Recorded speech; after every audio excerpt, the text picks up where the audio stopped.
அந்த தென்றல் பெண்ணும் சொன்னாளம்மா உந்தன் சேதியே. அவள் சொன்ன பின்பு மின்னல் போல வந்தேன் தேடியே.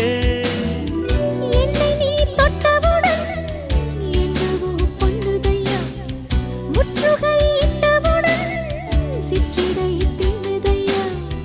வெட்கம் விடுமோ அச்சம் விடுமோ, தக்க துணைதான் பக்கம் வருமோ. ஒரு சோல குயில் சோடி தன்ன கூடுது கூடுது வந்து, அது நெஞ்சோ தொட்டு நினப்பும் தொட்டு பாடுது பாடுது சிந்து. கிட்ட வருமோ ஒட்ட வருமோ கொள்ளையழகை